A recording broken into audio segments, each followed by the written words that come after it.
Hey, welcome back to the channel. In today's video, we're going to create the very popular iOS 26, which is the liquid glass UI effect.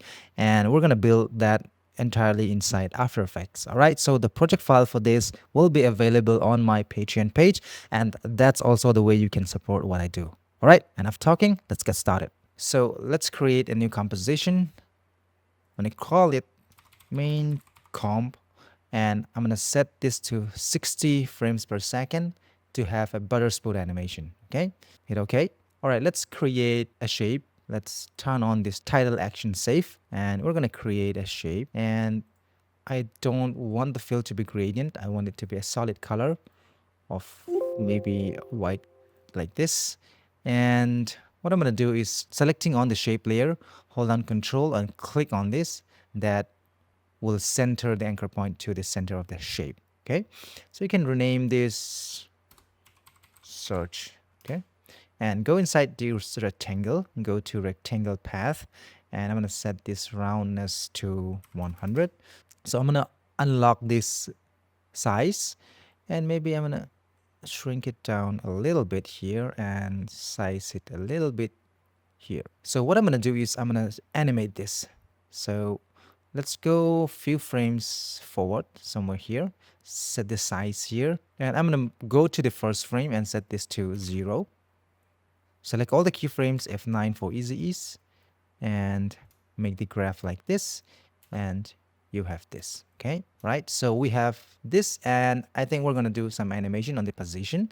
So set a keyframe for the position at this point, and go to the first frame, and I'm going to move it down somewhere here, and F9 the same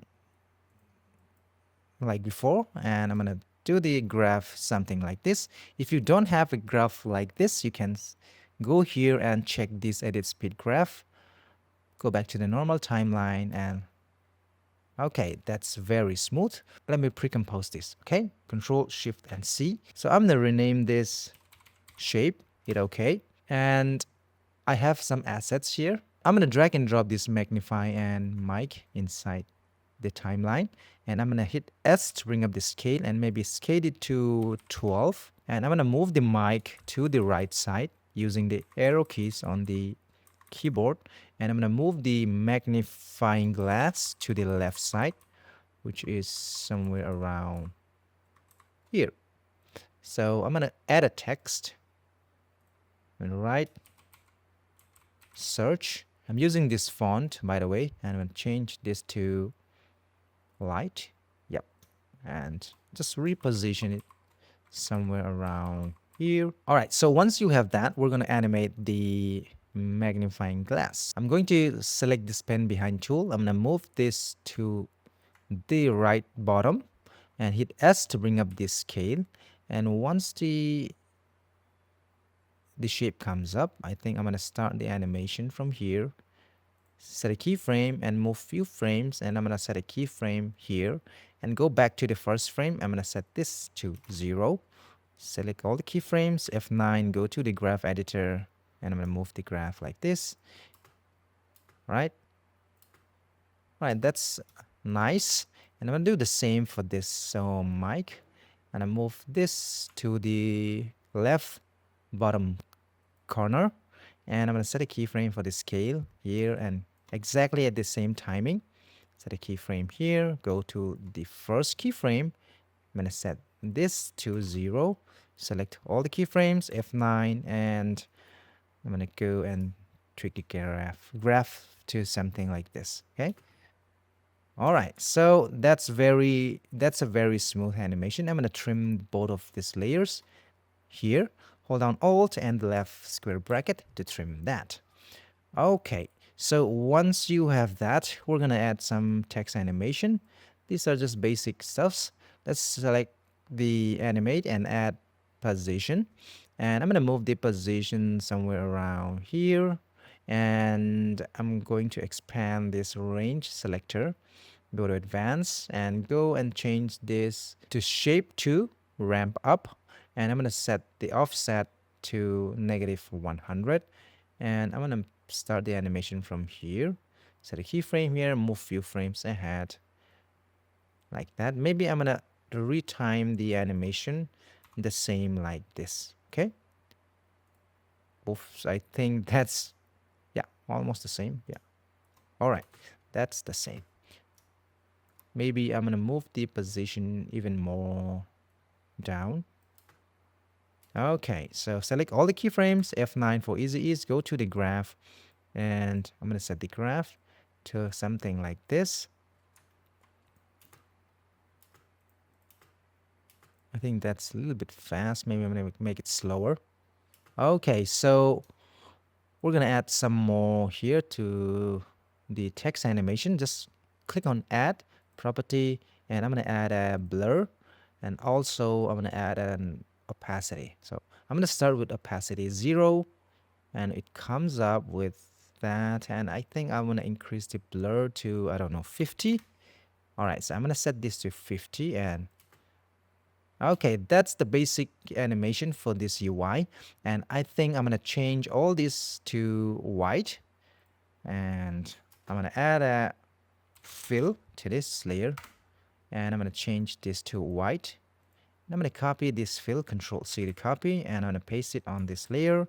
And I'm going to change the text color to white, like that. Okay, you can't see anything right now because the shape is white. So we're going to work on the look of that liquid glass for this shape. So we're going to turn this off, select all these layers above, turn this off, and I think we're going to turn the shy layers and for this composition, okay, so that we don't see any layers except for the shape layer. All right, so let's work on this glass effect. All right, so let's drag an image inside the comp so that we have some background. Okay, so let's also animate the background. Okay, so maybe I'm gonna move from the top here. Maybe I'm gonna scale it down a touch like this.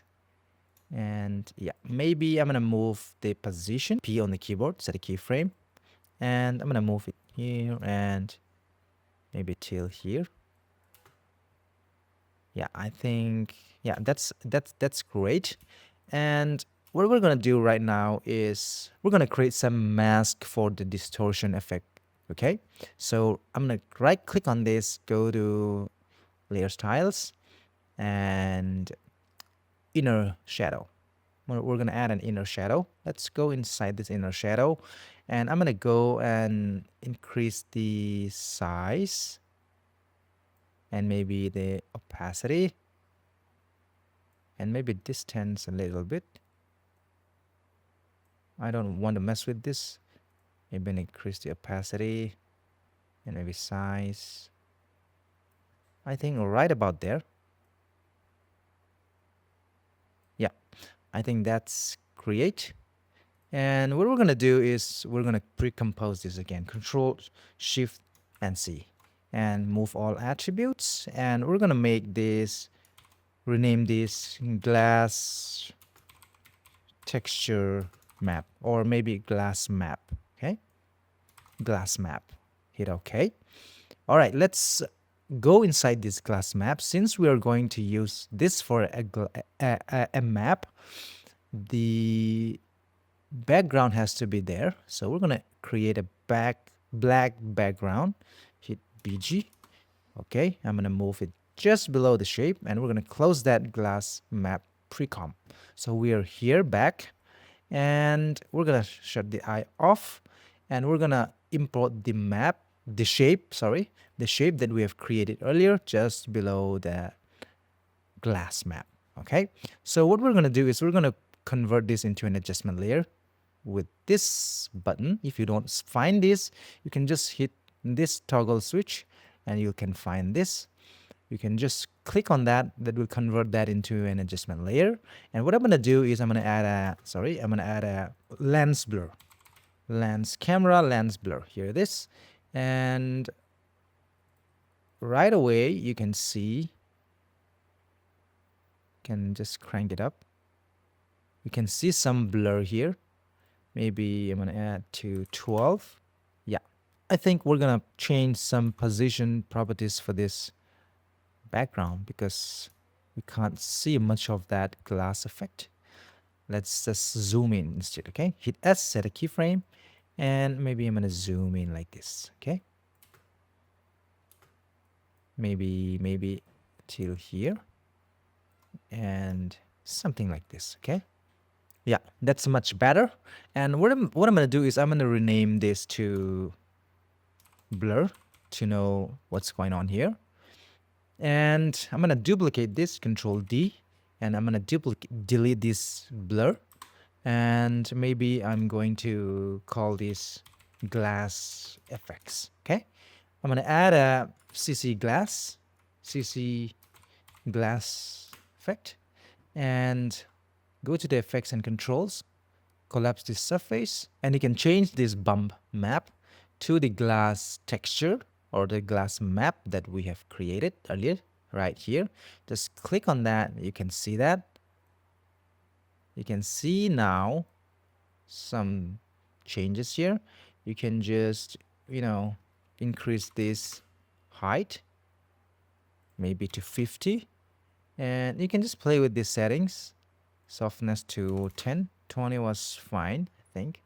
And also you can just go inside this ambient. If it's too dark, then you can just crank up the ambient, okay? 6, so just like that. I think I'll be sticking with that for now. And also I'm gonna add another effect, Blobilize. CC Blobilize, and I'm gonna add that. And I'm gonna also set this to glass map. You can see that. That's really, really nice. And I'm gonna cut out some parts here. And maybe I'm gonna add its softness a little bit more. That's really bright diffuse. Ambient. Yep, I think that's nice. Right now you can see you have already made a very nice glass effect. Maybe I wanna lower the blur. Yep. And I'm gonna go into glass, go to CC glass, and maybe displacement to even crank that up, and height. You can see here. All right, so once you are happy with that, you can duplicate another copy, Control D, and I'm gonna delete these things, and I need some outline glow here, okay? So I'm gonna turn off this adjustment layer so that we are back to the normal shape layer, and maybe I'm gonna call this stroke, and I'm gonna add a fill to this, and I'm gonna fill this to black, and I'm gonna add another effect, which is light sweep. Let's just solo this layer so that we can see what's going on. We can just move this center at the center, and we're gonna play with this. Okay, let's extend this width and sweep intensity. Maybe I'm gonna lower that down. You can see that how nice it is. And you can play with the angle as well. I think I'm gonna stick with this, and I'm gonna duplicate another copy and move the rotation so that it goes to the bottom here, and maybe decrease it intensity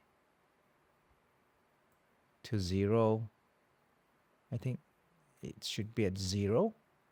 And you can just play with these lines. I think that's really, really nice. All right, let's just go and unsolo that.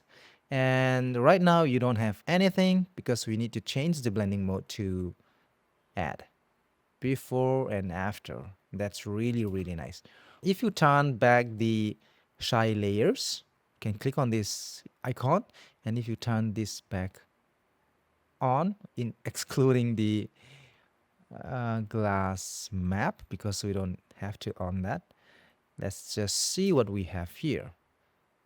You can see that that's really, really nice. You can see I've also added the project file and the assets so that you can do some exercise. And if you don't know how to place this glass UI inside your POV shots, you can watch this video This is Motion Designer, and I will see you in my next video. Take care.